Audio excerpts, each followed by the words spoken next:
नमस्कार, स्वागत है आपका हमारे official YouTube channel UP vice math वाले में।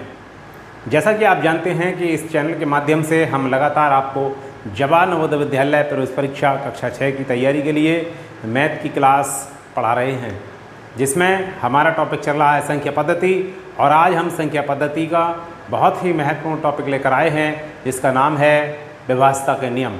विभाज्यता के नियम से हमारी एक तो कैलकुलेशन फास्ट हो जाती है, दूसरा यहाँ से प्रश्न भी पूछ लिया जाता है कि बिना भाग किए जो हमें संख्या दी गई होगी वो किस संख्या से विभाजित होगी। इस तरह के सवालों पर आज तो हम चर्चा करने वाले हैं, तो देर न करते हुए सीधे टॉपिक की ओर चलिए।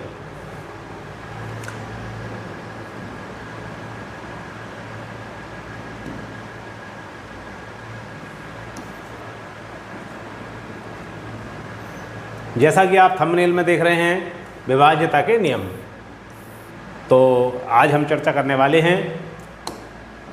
सबसे पहले आता है हमारा विभाज्यता के नियम में डिविजिबिलिटी रूल्स। विभाज्यता के नियम, तो सबसे पहला रूल्स होता है हमारा 2 से डिवाइड, यानी कि 2 से विभाज्यता।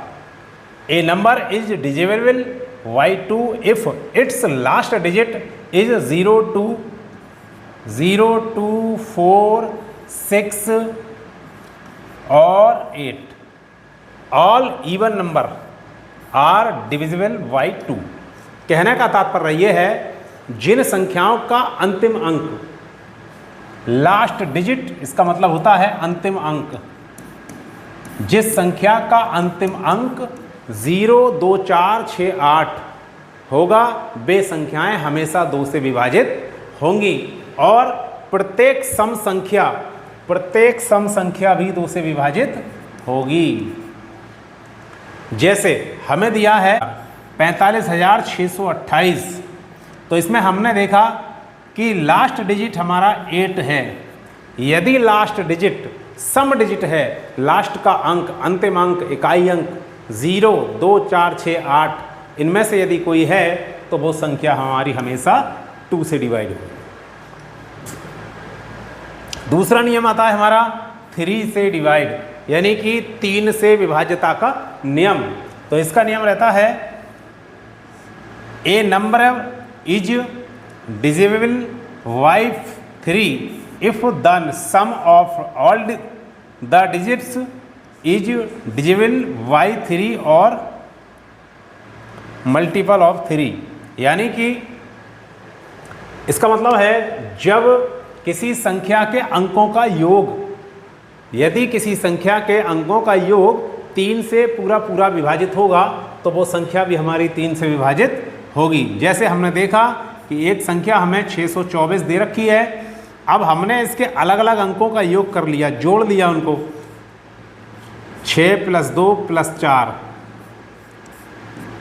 तो 6 और 2 8, 8 4 12। यदि ये 12 हमारा 3 से विभाजित है, तो ये संख्या भी 624 3 से विभाजित होगी। उम्मीद करता हूँ यहाँ तक बात समझ में आ गई होगी। चलिए आगे चलते हैं।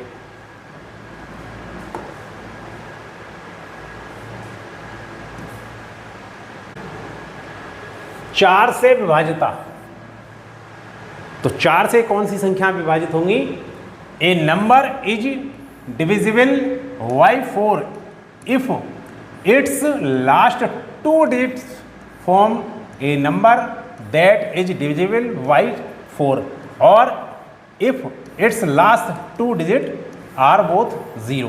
कहने का तात्पर्य यह है, यदि किसी संख्या के अंतिम 2 अंकों से बनी संख्या 4 से विभाजित हो या उसके लास्ट में 2 बार 0 आया हो, तो ऐसी संख्या हमेशा 4 से विभाजित होती है। जैसे 53,716 को हमने देखा कि इसके अंदर जो 16 है, लास्ट 2 अंकों की बनी संख्या, यदि ये 16 हमारा 4 से विभाजित है, तो संख्या भी 4 से विभाजित होगी। यदि अंतिम 2 अंकों की बनी संख्या 4 से विभाजित नहीं है, तो हमारी ये पूरी संख्या भी 4 से विभाजित नहीं होगी। ये 4 का नियम है। और इसमें एक चीज़ और देखी जाती है, या फिर अंत में डबल 0 दे रखा होगा, या फिर अंत में डबल 0 दे रखा होगा। यदि किसी भी संख्या के अंत में डबल जीरो है तो वह संख्या भी 4 से विभाजित होगी। आगे चलते हैं।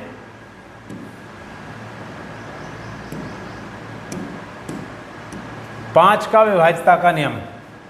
तो ये 5 से कौन सी संख्या विभाजित होंगी?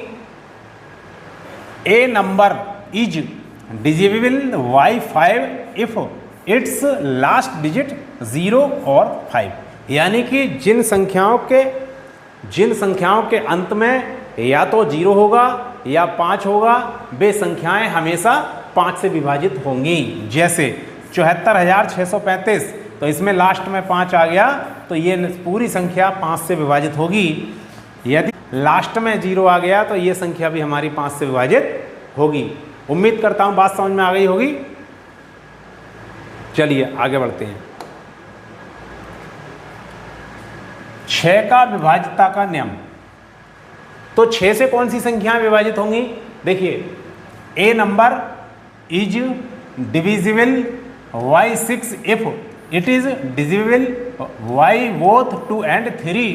कहने का तात्पर्य ये है, यदि कोई संख्या 2 और 3 दोनों से विभाजित हो रही है, यानी कि उसके अंकों का योग 3 से विभाजित होना चाहिए और लास्ट में सम डिजिट होना चाहिए, जैसे कि 0, 2, 4, 6, 8, तो वो संख्या हमेशा 6 से भी विभाजित होगी।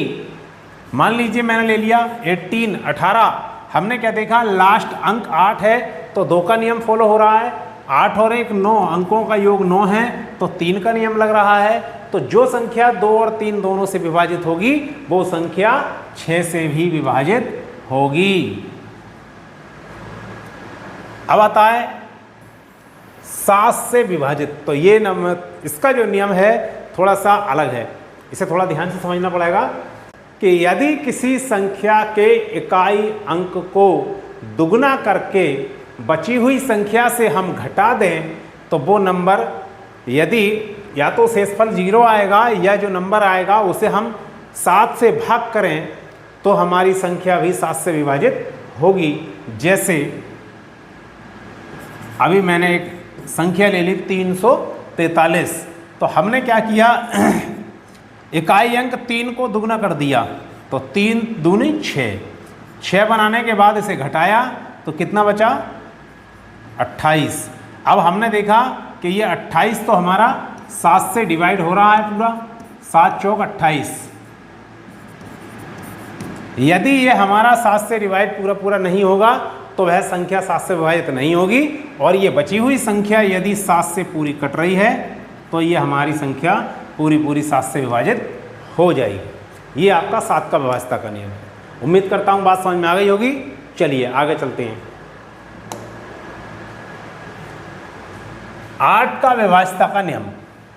ए number is divisible by 8 if it's last 3 digit from a numbers that is divisible by 8 और it's last 3 digit are all 0। कहने का तात्पर्य यह है कि वह संख्या जिसके अंतिम 3 अंकों से बनी संख्या 8 से विभाजित हो या फिर अंत में 3 0 हो तो वह संख्या 8 से विभाजित हो जाएगी। जैसे आप देख सकते हैं 3 4 5 1 2। तो हमने क्या देखा कि अंतिम 3 अंकों की बनी संख्या यदि 8 से विभाजित है तो पूरी संख्या 8 से विभाजित होगी, और यदि अंतिम 3 अंकों की 8 से विभाजित नहीं है तो पूरी संख्या 8 से विभाजित नहीं होगी। दूसरा इसकी पहचान है कि अंत में 3 बार 0 होंगे।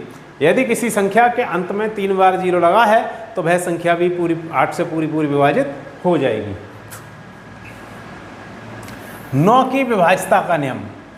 तो a number is divisible by 9 if the sum of all the digits is divisible by 9 और ए मल्टीपल ऑफ 9। यानी कि वह संख्या जिसके अंकों का योग 9 से विभाजित होता हो तो वह संख्या भी हमारी 9 से विभाजित हो जाएगी। जैसे कि 324 हमको दिया है तो हमने 3 + 2 + 4 सबको जोड़ दिया, 3 2 5 4 9, तो 9 हमारा 9 से कटता है एक बार। यदि इसके अंकों का योग 9 से विभाजित है तो संख्या भी हमारी 9 से विभाजित हो जाएगी। उम्मीद करता हूँ यहाँ तक बात समझ में आ गई होगी। धन्यवाद। जवाहर नवोदय विद्यालय प्रवेश परीक्षा की तैयारी के लिए हमारे चैनल पर जुड़े रहिए और चैनल को सब्सक्राइब कीजिए, दोस्तों को शेयर कीजिए। धन्यवाद।